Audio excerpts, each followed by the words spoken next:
جنسی طور پہ ٹھنڈی کیوں ہوتی ہے؟ اکثر شادی شدہ مردوں کو اپنی عورتوں سے شکایت کیوں ہوتی ہے؟ ان عورتوں کو پہچاننے آپ نے کس طرح پہچاننا ہے کہ وہ کس طرح کے مزاج کی ہے؟ ان میں کیا ایسی چیزیں پائی جاتی ہے جس سے آپ ٹھنڈی عورتوں کے مزاج پہچان سکتے ہو؟ اگر آپ جاننا چاہتے ہو تو ہماری اس ویڈیو کو لاسٹ تک ضرور واچ کیجیے گا، اور ہمیشہ کی طرح آپ سے ایک ریکویسٹ ہے کہ آپ نے ابھی تک ہمارے چینل کو سبسکرائب نہیں کیا تو جلد سے ہمارے چینل کو سبسکرائب کر لیں۔ جو آج کی اس ویڈیو میں آپ کے ساتھ شیئر کر رہا ہوں، یہ ایک سرچ کے بعد اور گروپوں میں تقسیم دینے کے بعد جو نتیجہ سامنے آیا اس کی بنیاد پہ یہ ویڈیو بنائی جا رہی ہے اور آپ کے ساتھ شیئر کی جا رہی ہے۔ بیویوں میں اکثر عموماً شادی شدہ مردوں کو جنسی طلب کے حوالے سے بیوی سے شکایتیں رہتی ہیں۔ وہ عورتوں میں کیا ایسی نشانیاں ہوتی ہیں جو ٹھنڈے مزاج کی ہوتی ہیں؟ ایسی نشانیاں جو میں آپ کے ساتھ شیئر کرنے جا رہا ہوں، ایسی عورتیں عموماً میٹھا جو ہوتا ہے وہ بہت زیادہ پسند نہیں کرتی۔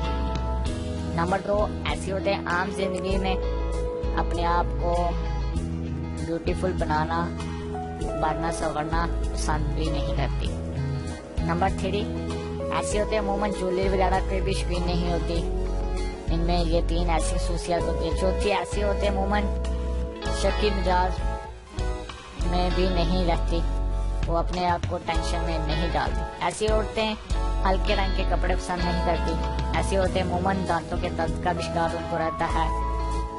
عورتوں کو نیند بہت زیادہ آتی ہے، جو کہ جنسی طور پہ ٹھنڈی عورتوں میں ایسے مزاج پائے جاتے ہیں۔ ایسی عورتیں زیادہ مسالے دار چیزیں بھی نہیں پسند کرتی۔ عورتیں بیڈ کے دائیں طرف سونا پسند کرتی ہیں۔ ایسے عورتیں عموماً سیر تفریح کے لیے بھی اپنے آپ کو زیادہ ترجیح نہیں دیتی۔ تو ویورز، یہ تھا ٹھنڈی عورتوں کے مزاج کی نشانیاں۔ میں امید کرتا ہوں کچھ اس ویڈیو سے آپ کو سیکھنے کو ملا ہوگا۔ سائنسی تحقیقات کے بعد یہ نشانیاں جو بتا ہے وہ آپ کے ساتھ شیئر کی جا رہی ہے۔ تو میں امید کرتا ہوں آج کی یہ ویڈیو آپ کو بہت زیادہ پسند آئی ہوگی۔